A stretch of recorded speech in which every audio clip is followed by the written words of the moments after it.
Friends, இன்றைக்கி நம்ம கோதுமை மாவில் பாதுஷா தான் செய்ய போகிறோம் ஃப்ரெண்ட்ஸ். பார்க்கலாமா எப்படின்னு? ஒரு கப்பு மாவு போடுறேன் ஃப்ரெண்ட்ஸ், கோதுமை மாவு. அதுக்கேற்ற மாதிரி நம்ம ஒவ்வொரு பொருளும் போட்டுக்கோம், சரிம்மா? ஒரு கப் மாவுக்கு நான் 50 கிராம் நெய் போடுறேன் ஃப்ரெண்ட்ஸ். 1/2 கிலோ மாவு இது. 50 கிராம் நெய் போடுறேன். உப்பு தேவையான அளவு, சோட்டா மாவு தேவையான அளவு, சரிங்களா? உப்பு தேவையான அளவு போடுறேன் பாருங்கள். கூட நம்ம சோட்டா மாவு கொஞ்சம் போட்டுக்குவோம், நெய்யை கொஞ்சம் போட்டுக்குவோம், சரிங்களா? நெய் 50 கிராம் நெய் எடுத்து வச்சுருக்கேன். நெய் போட்டுக்கலாமா? பாருங்கள், நெய் போடுறேன் நான். நெய்யை போட்டு அதுக்கப்புறம் நம்ம கொஞ்சம் கொஞ்சமாக தண்ணி ஊற்றி பிசைவோம், சரிங்களா? பாதுஷானா நமக்கு தெரிஞ்சது என்னது? மைதா தானே. மைதாலேயே நம்ம செஞ்சு சாப்பிட்ருக்கோம். ஆனால் இது கோதுமை மாவில் செஞ்சு சாப்பிட்டு பார்க்கலாமா? டேஸ்ட்டோ அடி தூளாக இருக்கும் ஃப்ரெண்ட்ஸ். செஞ்சு பார்க்கலாமா எப்படின்னு? பாருங்கள், நான் கோதுமை மாவில் நெய் போட்டேன், உப்பு போட்டேன், இப்போ சோட்டா மாவு தேவையான அளவு போடுறேன். அவ்வளோதான் ஃப்ரெண்ட்ஸ். நல்லா நம்ம பிசைஞ்சிக்குவோம். தயிர் கொஞ்சம் போடணும். தயிர் கொஞ்சம், மாவு கொஞ்சம் பாதி அளவு நம்ம பிசைஞ்ச பிறகு தயிர் தேவையான அளவு போடலாம், சரிங்களா? மாவு கொஞ்சம் கொஞ்சமாக தண்ணி ஊற்றி, ரொம்ப தண்ணியாக போகக்கூடாது. மாவு கொஞ்சம் கட்டியாக டைட்டாக கொஞ்சம் பிசைஞ்சு வச்சுக்கோங்க, சரிங்களா? ஏன்னா நம்ம தயிர், இந்த சோட்டா மாவு, நெய்யெல்லாம் போட்டிருக்கோம்ல, மாவு நல்லா உபிரியாக வரும், சரிங்களா? அதனால் கொஞ்சம் கொஞ்சமாக தண்ணி தெளித்து நம்ம பிசைஞ்சு வச்சுக்கலாம். பாருங்கள், நான் பிசைஞ்சு வைக்கிறேன். நீங்களும் செஞ்சு பாருங்கள் ஃப்ரெண்ட்ஸ். நல்லாயிருக்கும். பசங்களுக்கு செஞ்சு கொடுப்போம், சரிங்களா? இந்த தீபாவளிக்கு பலகாரம் நம்மளால் முடிஞ்ச அளவு எதனா செய்வோம். இப்போ எல்லாருமே என்ன பண்ணுறோம், நம்ம அம்மாங்களாம் செஞ்சு கொடுப்பாங்க, நைட்டெல்லாம் சுடுவாங்க. இப்போலாம் நம்ம எங்கே செய்கிறோம்? எல்லாம் தேவையா? இந்த பொருள் தேவைன்னா இந்த கடையில் வாங்கி கொடுத்துட்றோம், சரிங்களா? நம்மளால் முடிஞ்ச பொருள் இதெல்லாம் ஈஸி தானே, செஞ்சு பார்க்கலாமே. அதனால் செய்கிறேன் நானே இத்தனை வருஷம் செய்யலை. எப்போவுமே எங்கள் வீட்டில் வாங்கிடுவோம். இப்போ கொஞ்சம் கொஞ்சமாக செய்கிறோம் ஒரு பொருளாக, சரிங்களா? பாருங்கள், நல்லா மாவு பிசைகிறோம். கொஞ்சம் கொஞ்சமாக தண்ணி தெளித்து கட்டி தட்டாத நல்லா பிசைஞ்சிக்குங்க. அதுக்கப்புறம் நம்ம தேவையான அளவு தயிர் கொஞ்சம் போட்டுக்கலாம், சரிங்களா? பிசைஞ்சு இந்த மாவு 2 ஹவர் வைக்கணும் ஃப்ரெண்ட்ஸ். நல்லா ஊற வைக்கிறது. அது நல்லா ஊறி நல்லா புசு புசுன்னு வரும் மாவு செய்கிறதுக்கு, சரிங்களா? அதனால் நல்லா தண்ணி ஊற்றி பிசைஞ்சிட்டேன் நான். இப்போ அரைப்பதம் வந்துருச்சு.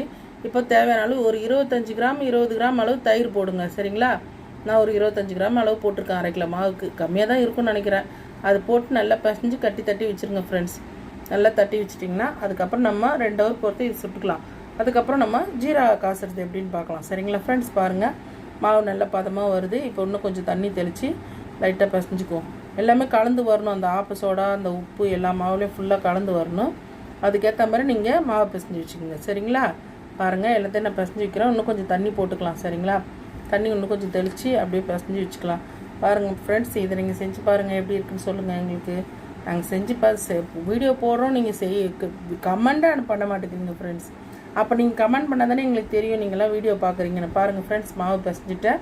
எப்படி இருக்குது பாருங்கள் மாவு. நல்லா ரொம்ப டைட்டும் இல்லை, ரொம்ப தனியாகவும் இல்லை, மிதமான அளவு. பாருங்கள், அந்த தயிர் நம்ம எல்லாம் போட்டதுன்னா மாவில் எப்படி தெரியுது பாருங்கள், அந்த லேயராக, சரிங்களா?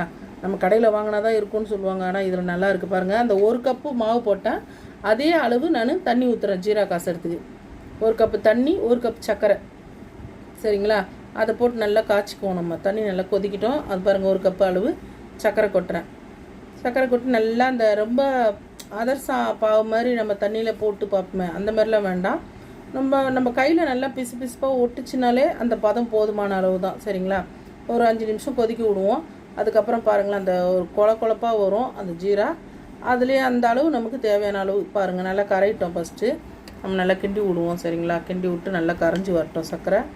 சர்க்கரை கரைஞ்சி வந்தோன்னா அந்த பதம் தேவையான அளவு பாருங்கள். அது பாருங்கள், இப்போ இன்னும் கொஞ்சம் தண்ணியாக இருக்குது. இன்னும் கொஞ்சம் நேரம் கொதிக்கிட்டோம்.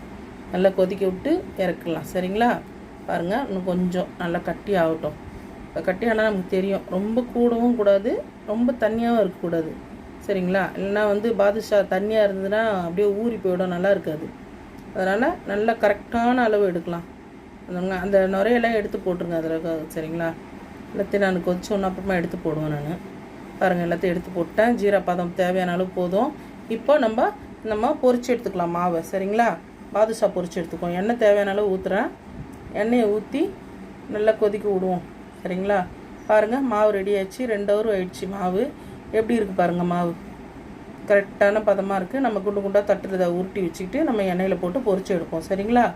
பாருங்கள், கையில் நல்லா குண்டாக உருட்டி வச்சுட்டு நம்ம கொஞ்சம் கொஞ்சமாக எடுத்து போடுவோம். இதுவே 40 வந்தது ஃப்ரெண்ட்ஸ் இந்த பாதுஷா. பாருங்கள், எண்ணெய் ரொம்ப கொதிக்கக்கூடாது, ரொம்ப லைட்டாக கொஞ்சம் சூடு ஏறினா மாதிரி இருக்கணும். ரொம்ப கொதிச்சிச்சின்னா காந்துரும், சரிங்களா? அது பாருங்கள், லைட்டாக அந்த பபிள்ஸ் வரணும். அந்த நேரத்தில் நம்ம போட்டு ஸ்லோலியே வச்சு இந்த பக்கம் அந்த பக்கம் அது நல்லா அப்படியே வெடிப்பாக ஆகிடும். அப்போ தான் இந்த ஜீரா நல்லா ஊறும். சரிங்களா? நல்லா காஞ்சிச்சு பாருங்கள் எண்ணெய். இப்போ நான் போடுறேன் பாருங்கள். அந்த குண்டு குண்டாக எடுத்து மாவை ஒரு ஓட்டை போட்டு அப்படி அப்படியே நம்ம வடை போடுற மாதிரி தான். வடை 2 பக்கம் ஓட்டை வரும். இது ஒரு பக்கம் மட்டும் கொஞ்சம் அமுக்கி போடுறோம். சரிங்களா? பாருங்கள் அப்படி அப்படியே போட்டு பாருங்கள். இந்த சூடு தான் இப்படி தான் இருக்கணும். அது வெந்துருச்சுன்னா தானாகவே மேலே வந்துடும் ஃப்ரெண்ட்ஸ். சரிங்களா? அது மேலே வந்ததுன்னா நம்ம திருப்பி போட்டுக்கலாம். பாருங்கள் எல்லாத்தையும் போட்டு நான் பொரிச்சு பொறுமையாக எடுக்கிறேன். சரிங்களா? பாருங்கள் எல்லாத்தையும் போடுறேன். இதை போட்டு கரெக்டாக ஜீரா காசி வச்சுருக்கேன். நான் இதில் நல்லா போட்டு இது வெந்தோன்னா அதை எடுத்து போட்டுட்டு அதுக்கப்புறம் ஜீராவில் போடலாம். ஜீராவில் போட்டு எடுத்துடலாம். நம்ம இது நல்லா வேக வச்சுட்டு நல்லா கொஞ்சம் லேட்டாக தான் ஆகும் ஃப்ரெண்ட்ஸ். ஏன்னா இது பொறுமையாக செய்யணும். அவசரப்பட்டோம்னா அந்த டேஸ்ட்டே மாறி போயிடும். பாருங்கள் எப்படி இருக்குதுன்னு.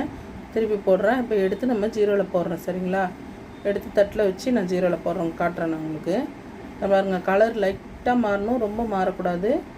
லைட்டாக போட்டு நல்லா பொரிஞ்சிடுச்சு, கலர் மாறிடுச்சு பாருங்கள்.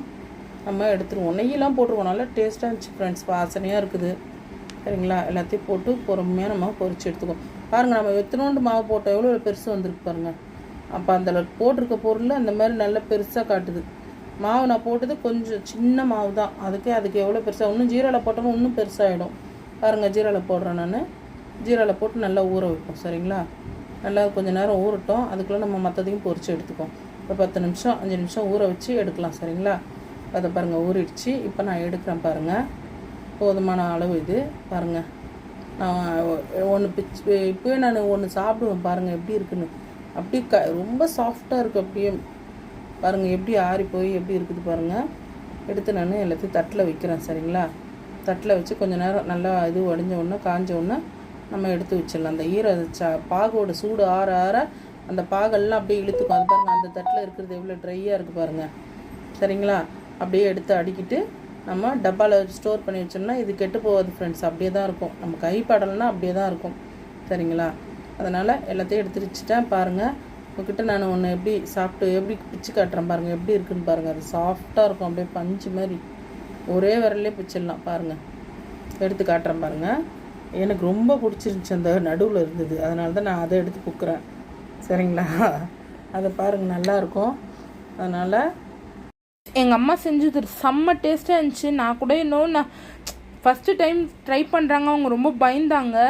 அம்மா செய்யுமா, ட்ரை பண்ணு, நல்லா தான் இருக்கும் நான் சொன்னேன் எங்கள் அம்மா கிட்ட. அம்மா செய்யுங்க அப்படி சொன்னோன்னே எங்கள் அம்மா ட்ரை பண்ணாங்க. இன்றைக்கி நான் தான் அவங்களுக்கு பூஸ்டப் பண்ணி ஃபுல்லாக செய்ய சொன்னேன். நல்லா லாஸ்ட்டாக ஃபைனலாக நல்லா வந்துருந்துச்சு. ரொம்பவும் டேஸ்ட்டாக இருந்துச்சு ஃப்ரெண்ட்ஸ். நீங்களும் உங்கள் தீபாவளிக்கு இதேமாரி செஞ்சு பாருங்கள். Bye friends.